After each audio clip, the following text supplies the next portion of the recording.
Have you ever had the unsettling feeling that you are watching the same movie over and over again, but the main character is you? You change the setting, you change the supporting cast, but the plot points, the inevitable moment of betrayal, the sudden urge to self-sabotage, the familiar, heartbreaking failure always remain the same. You meet someone new, certain this time it will be different. And yet, 6 months in, the old destructive dynamic reemerges. You land a dream job, only to instinctively create the conditions for your own resignation. You promise yourself, this is the year you will finally be disciplined, only to wake up 6 months later, drowning in the same procrastination. You look at your life and you see not evolution, but repetition. This is what depth psychologists call the repetition compulsion. It is the powerful, often painful urge to repeat traumatic, unmastered situations from the past. But what is driving this unseen, destructive script? Why do we, as rational adults, consciously desire one outcome, yet unconsciously manufacture the opposite? The answer, according to the great Swiss psychiatrist Carl Jung, lies in a singular, invisible force: the complex. Jung described the complex not as a mere psychological problem, but as the hidden, autonomous fragments of your psyche. It is the core reason you feel stuck, confused, and powerless to change your own fate. Understanding the complex is the crucial step toward breaking the cycle, reclaiming your life, and finally stepping off the treadmill of self-defeat.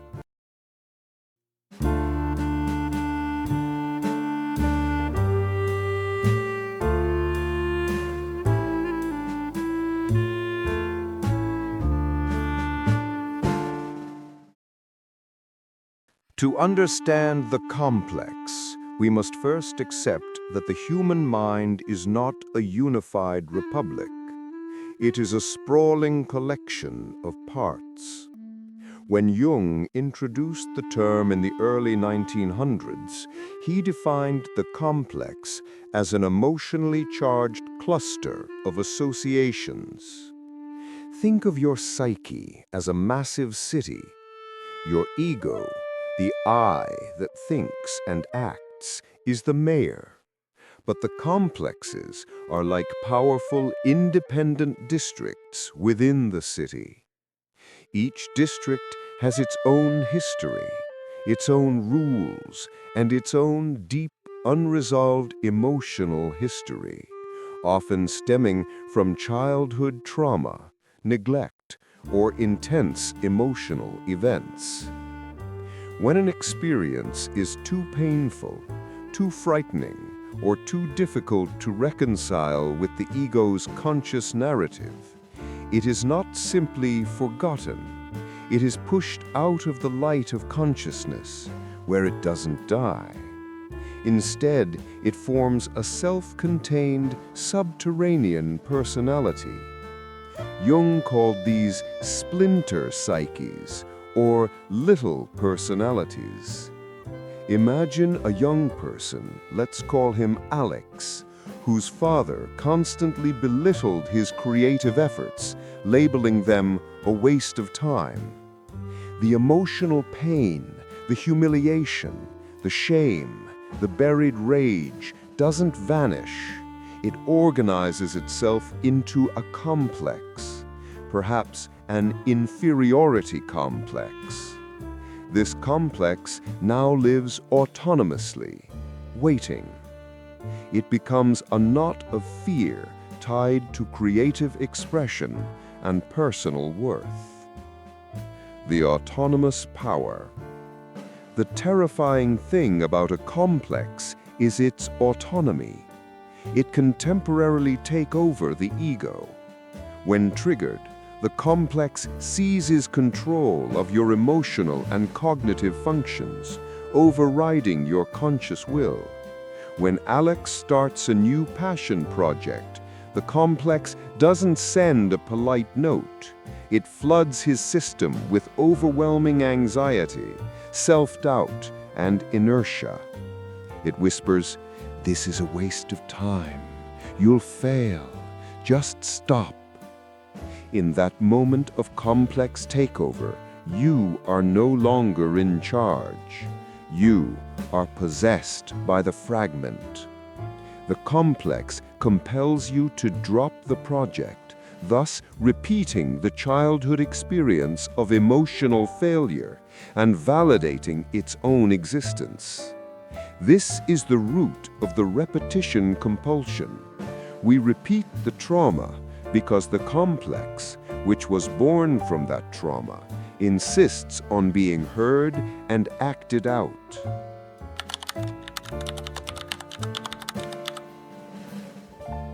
A complex is not just one emotion, it is a structured system. We can break it down into 3 core components, which help explain its power. The nucleus, the core. This is the original, traumatic event or memory that sparked the complex. For Alex, the core is the repeated verbal abuse and dismissal from his father. This memory is often deeply repressed or only partially accessible, like an unhealed wound at the bottom of the ocean. The ring of associations. Surrounding the nucleus are the myriad thoughts, beliefs, images, and bodily sensations that have connected to the original event over time. For Alex, the ring includes the feeling of tightness in his chest before a presentation, the belief that successful people are lucky, not talented, the image of his father's dismissive gaze. These are the materials the complex uses to manufacture its emotional storm. Emotional charge. The energy of the complex is its most distinguishing feature. Jung used the term psychic energy.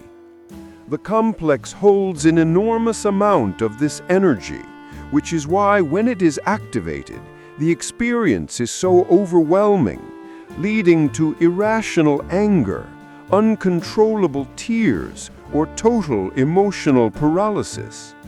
The energy is the power source that allows the little personality to become the main one.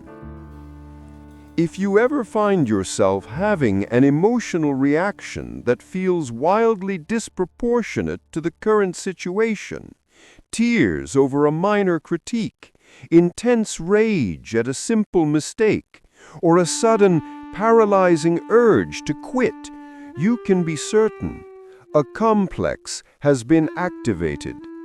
It is not the current situation causing the magnitude of the reaction. The current situation is simply the trigger that pressed the button on an old, high-energy emotional battery.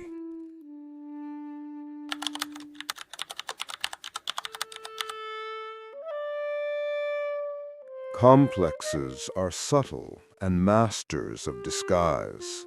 They don't announce themselves with a banner. They manifest as the background noise of self-doubt or the sudden sharp spike of irrational behavior. Let's continue with Alex, who is now a young professional. His original inferiority complex about his creativity has morphed into a broader perfectionism complex and rejection complex. Sign 1, the overreaction. Alex is asked by his boss to revise a report. A normal response would be to take notes and make the changes. Alex's internal complex interprets this feedback as, "You are incompetent. You are about to be fired. Your entire career is a sham." He snaps at his boss, or worse, he retreats to the bathroom and cries, convinced he is a fraud.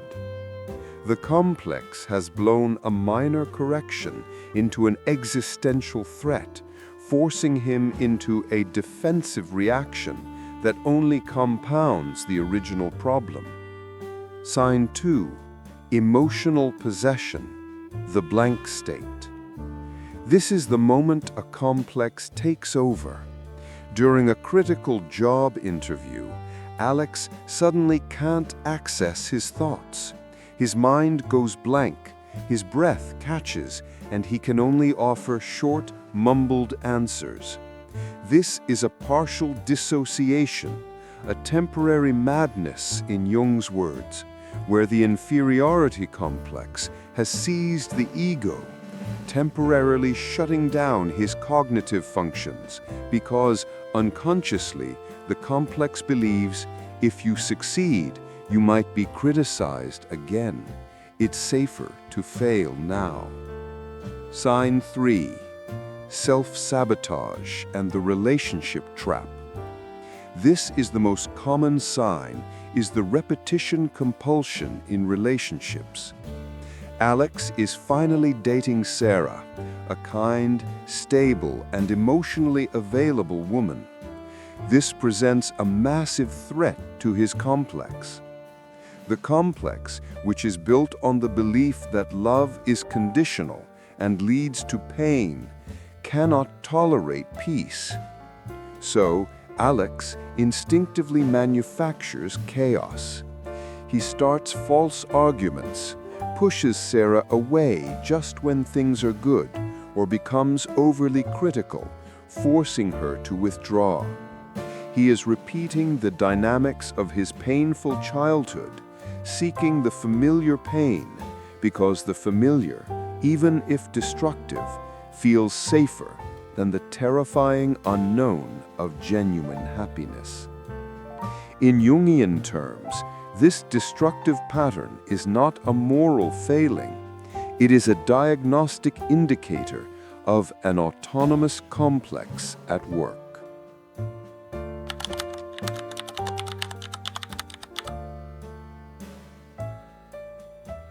The complex is intimately related to Jung's most famous concept, the shadow. The shadow contains the disowned, darker, or primitive parts of ourselves, the greed, the rage, the jealousy, but also the powerful creativity, confidence, and authentic desire we fear to claim. A complex often arises from a conflict with the shadow. For instance, Alex disowned his justified anger toward his father, part of his shadow. That energy didn't disappear. It got wrapped up in the inferiority complex. Since Alex refuses to own his anger or assertiveness, he experiences the complex's energy indirectly through projection. Projection is the unconscious act of displacing the qualities we deny in ourselves onto others. Alex, who unconsciously fears his own deep-seated need for control and validation, part of his unintegrated power shadow, looks out at the world and sees, everyone else is power-hungry and manipulative. My boss is a tyrant. My partner is controlling. He becomes a magnet for these perceived tyrants because he is carrying the unacknowledged energy of the complex. He is creating his own fate. The outside world is simply acting as a giant mirror, reflecting the unintegrated fragments, complexes, and shadow back at him. This is why, when you hate a particular trait in another person, it is often a powerful clue pointing directly back to a complex in your own psyche. The repetition compulsion is simply the shadow's desperate attempt to get our attention. by forcing us to keep reliving the same painful scene. The unconscious mind is saying, "Look, you keep encountering this theme. You must finally face the fragment you refused to integrate long ago."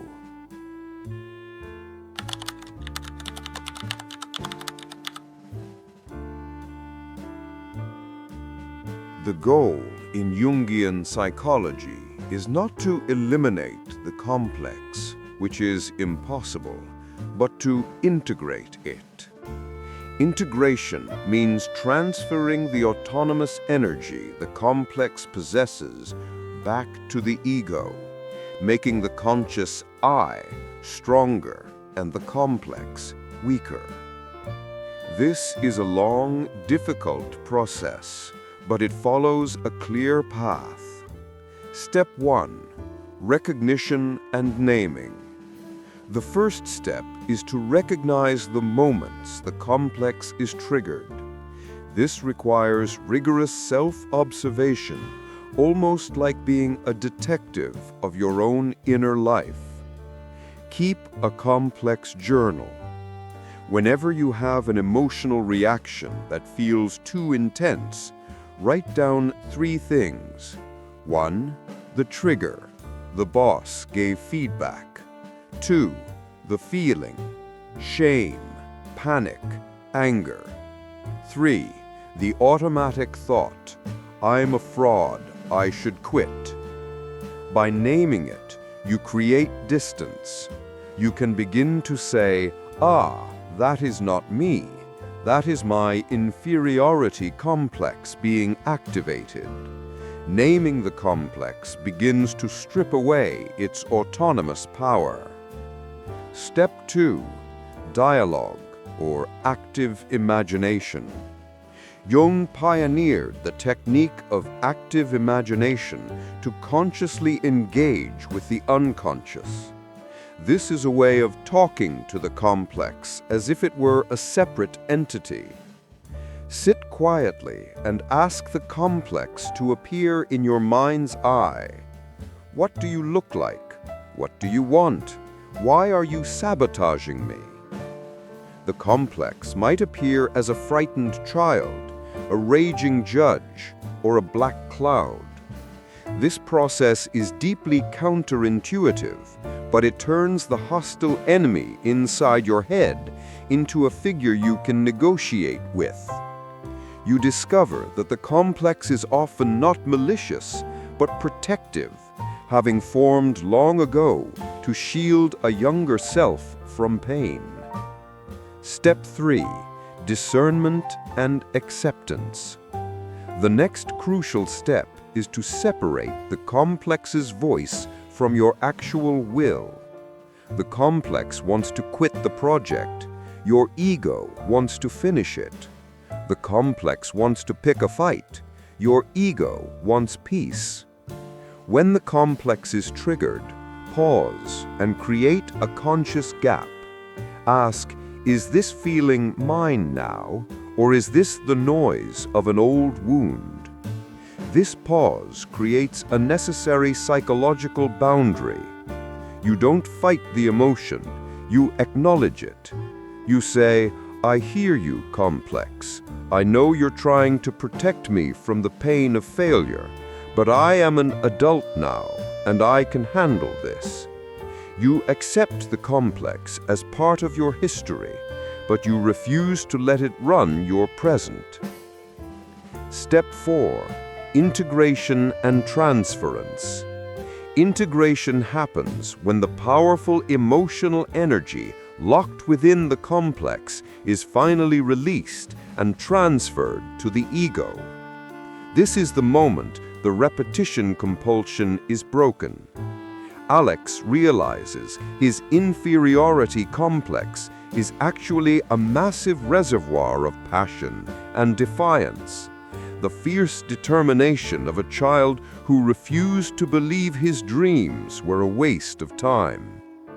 By consciously accepting his shadowed anger and his deep need for self-expression, He transforms the energy of the complex into healthy self-assertion, confidence, and the courage to create despite the potential for critique. The self-sabotage ends because the energy of the trauma is now fueling the action of the conscious self.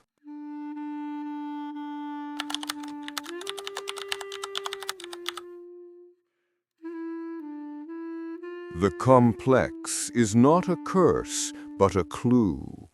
It is a sacred indicator that your life force, your passion, your power, your love is trapped in the prison of an unhealed past. The repetition compulsion is the loud, insistent knock of your soul, demanding that you finally pay attention to the parts of you that were never allowed to grow up. Jung once said, "What is not brought to consciousness comes to us as fate." Your fate is not determined by external circumstance. It is determined by the complexes you refuse to see. The moment you shine the light of consciousness on these fragments, you begin the slow, arduous process of individuation, the journey of becoming a whole, complete human being. If you recognize the patterns of the repetition compulsion in your own life, if you are tired of watching the same movie, it is time to stop looking outside for the answer. Turn your gaze inward, name the complex, speak to the fragment, and begin the work of transferring that immense, latent energy back to the center of your being. The energy that has been destroying your life is the very energy that will set you free. The time to begin is now.